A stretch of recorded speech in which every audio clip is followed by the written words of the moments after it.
नमस्कार, ये आकाशवाणी पटना है। अब आप खालिद रशीद से प्रादेशिक समाचार सुनिए। पहले मुख्य समाचार। निर्वाचन आयोग ने स्पष्ट किया, पात्र नागरिक सामान्य निवास वाले निर्वाचन क्षेत्रों में ही मतदाता के रूप में पंजीकरण कराएं।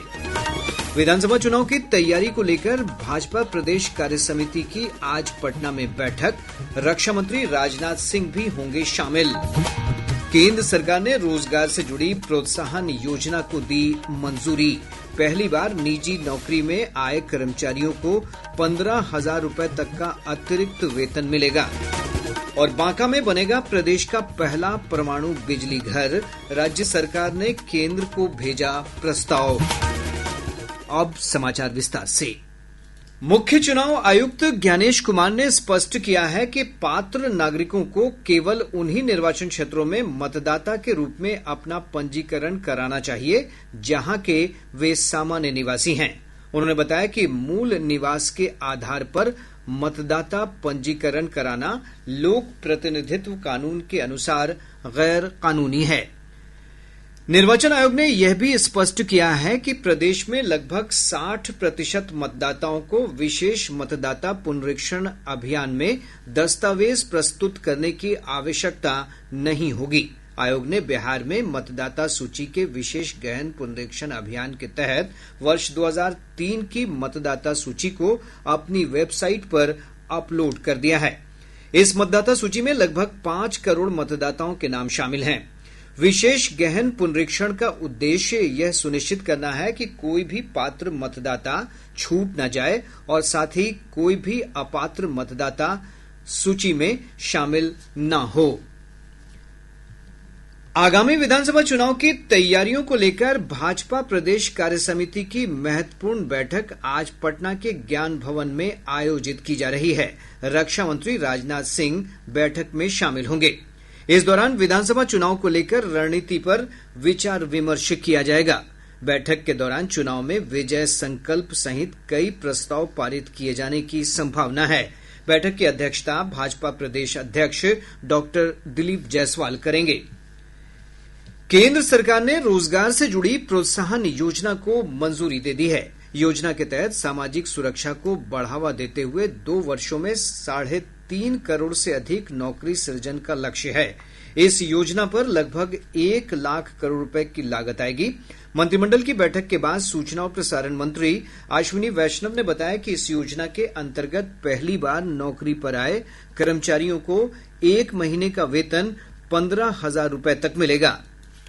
फर्स्ट टाइमर्स के लिए 1 महीने की सैलरी के बराबर subsidy up to a limit of maximum 15,000 rupees ये दी जाएगी, जो कि 2 इंस्टॉलमेंट्स में होगी, 6 महीने और 12 महीने के बाद में दी जाएगी। इससे एम्प्लॉयर्स को, कंपनीज को they will be encourage to hire the first time. दूसरा इसका पार्ट है जो सस्टेन्ड एम्प्लॉयमेंट देते हैं 2 साल के लिए, every month 3,000 rupees per month पर एम्प्लॉय, ये एक सपोर्ट मिलेगा। और जो मैन्युफैक्चरिंग इंडस्ट्रीज हैं उसमें यही सपोर्ट 4 साल के लिए मिलेगा।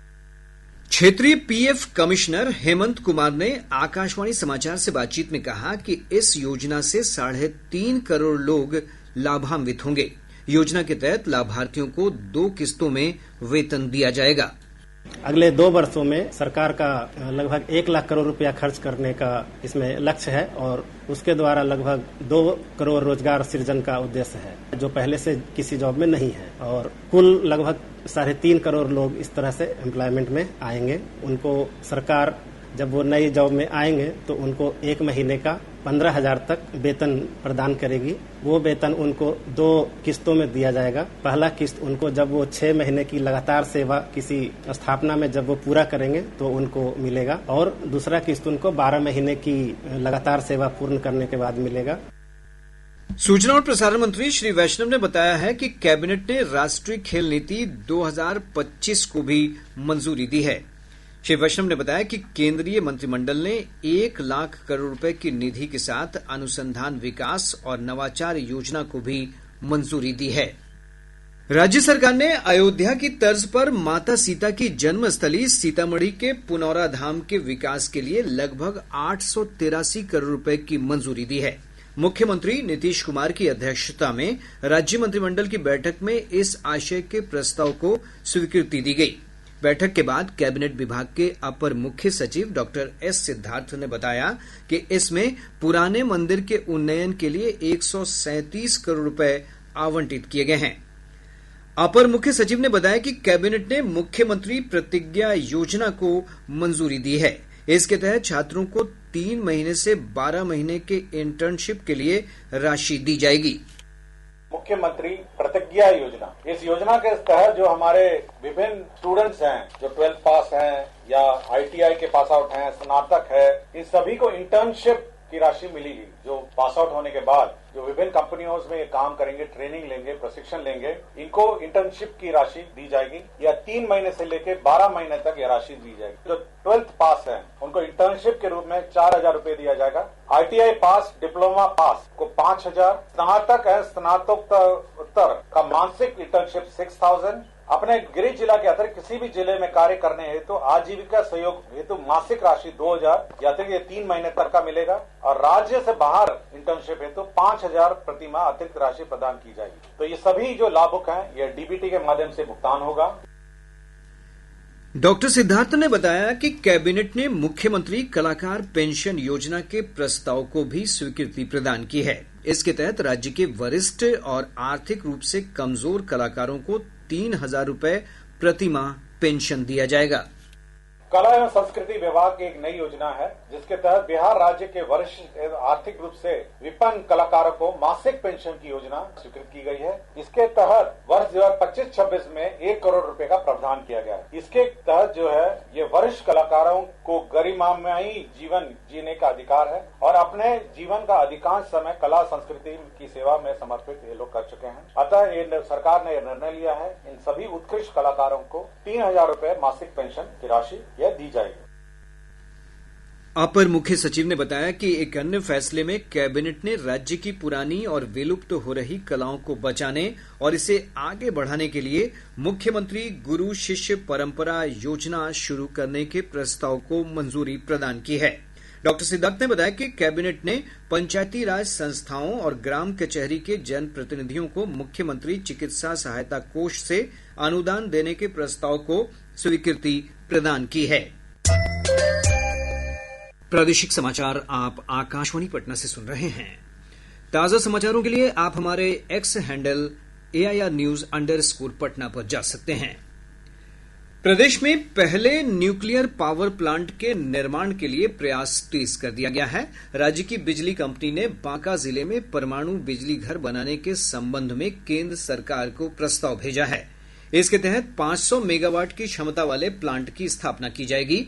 गौरतलब है कि पिछले दिनों पटना में आयोजित ऊर्जा मंत्रियों के सम्मेलन में ऊर्जा मंत्री विजेंद्र प्रसाद यादव की मांग पर केंद्रीय ऊर्जा मंत्री मनोहर लाल खट्टर ने बिहार में परमाणु बिजली घर बनाने में सहयोग का आश्वासन दिया था। बिहार सरकार ने तेलंगाना के संगारेड्डी जिले के औद्योगिक क्षेत्र स्थित एक केमिकल फैक्ट्री में हुए विस्फोट की जांच करवाने का फैसला किया है। श्रम संसाधन मंत्री संतोष कुमार सिंह ने बताया कि राज्य सरकार की टीम मौके पर जाकर घटना के विभिन्न पहलुओं की जांच करेगी। उन्होंने बताया कि यदि जांच रिपोर्ट में फैक्ट्री प्रबंधन द्वारा लापरवाही बरतने की बात सामने आती है तो तेलंगाना सरकार के साथ साथ केंद्र सरकार के समक्ष इस मुद्दे को उठाया जाएगा। गौरतलब है कि इस हादसे में बिहार के 3 श्रमिकों की मौत हुई है जबकि 16 अन्य लोग घायल हुए हैं। नेशनल ग्रीन ट्राइब्यूनल NGT ने गंगा में अवैध बालू खनन से जलीय जीव डॉल्फिन को होने वाले खतरे को लेकर बिहार सरकार से जवाब तलब किया है। NGT ने कहा है कि अवैध खनन से गंगा की सहायक नदियों गंडक, घाघरा, कोसी, महानंदा और परमान नदी में भी डॉल्फिन पर संकट बढ़ गया है। इधर खनन और भूतत्व विभाग ने संबंधित जिलों में पदाधिकारियों से इस मामले में दर्ज FIR की रिपोर्ट मांगी है। प्रदेश के सभी आंगनबाड़ी केंद्रों में बच्चों को जीविका दीदी की ओर से तैयार की गई पोशाक दी जाएगी। इस संबंध में ग्रामीण विकास मंत्री श्रवण कुमार और समाज कल्याण मंत्री मदन सहनी की उपस्थिति में दोनों विभागों के बीच समझौता ज्ञापन पर हस्ताक्षर हुआ है। ग्रामीण विकास विभाग के सचिव लोकेश कुमार सिंह ने बताया कि इस योजना में प्रतिवर्ष 200 करोड़ रुपए खर्च होंगे। इसके तहत सभी आंगनबाड़ी केंद्रों के 52 लाख बच्चों को 2-2 सेट पोशाक दी जाएगी। सहकारिता मंत्री प्रेम कुमार ने केंद्र सरकार से खरीफ मौसम 2024-25 में चावल आपूर्ति की तिथि बढ़ाने की मांग की है। इस संबंध में श्री कुमार ने नई दिल्ली में केंद्रीय खाद्य और सार्वजनिक वितरण मंत्री प्रहलाद जोशी से मुलाकात की। उन्होंने कहा कि तिथि विस्तार नहीं होने की स्थिति में पैक्सों और व्यापार मंडलों पर 1500 करोड़ रुपए के वित्तीय बोझ का अनुमान है, इसलिए आपूर्ति की तिथि 30 सितंबर तक बढ़ाई जाए। गौरतलब है कि इस वर्ष अब तक 21% धान की खरीद हुई है। मौसम विभाग ने इस महीने राज्य के अधिकांश क्षेत्रों में सामान्य से कम वर्षा होने का पूर्वानुमान व्यक्त किया है। इस दौरान अधिकतम और न्यूनतम तापमान सामान्य से अधिक रहने के आसार हैं। विभाग के अनुसार जून माह में भी प्रदेश में सामान्य से कम वर्षा दर्ज की गई। इस बीच मौसम विज्ञान केंद्र पटना ने आज पश्चिम चंपारण और कैमूर जिलों समेत आसपास के जिलों में भारी बारिश का अलर्ट जारी किया है। राज्य के उत्तर पूर्वी और दक्षिणी भाग के जिलों में कुछ स्थानों पर गरज बिजली गिरने और तेज हवाएं 30 से 40 किमी प्रति घंटे चलने की संभावना है। साथ ही राज्य के पश्चिमी चंपारण एवं कैमूर जिले में 1 या 2 स्थानों पर भारी वर्षा होने की भी संभावना है। अब जिलों से प्राप्त अन्य समाचार। नवादा जिले के गोविंदपुर में पुलिस और उत्पाद विभाग की टीम ने संयुक्त वाहन जांच के दौरान एक टैंकर से 500 कार्टन शराब बरामद की है। शेखपुरा के पुलिस अधीक्षक बलराम कुमार चौधरी ने एक ई रिक्शा चालक की पिटाई के मामले में मेहुष थाना अध्यक्ष परविंद्र चंद दिवाकर को तत्काल प्रभाव से निलंबित कर दिया है। अब पटना से प्रकाशित प्रमुख समाचार पत्रों की सुर्खियां। आज के सभी समाचार पत्रों ने अलग अलग खबरों को प्रमुखता से प्रकाशित किया है। दैनिक जागरण की सुर्खी है, बिहार विधानसभा चुनाव से पहले रोजगार और युवाओं को आर्थिक मदद के मोर्चे पर केंद्र और राज्य सरकार ने किए बड़े ऐलान। हिन्दुस्तान लिखता है, सुपरवाइजर लिपिक अब कुशल श्रमिक माने जाएंगे।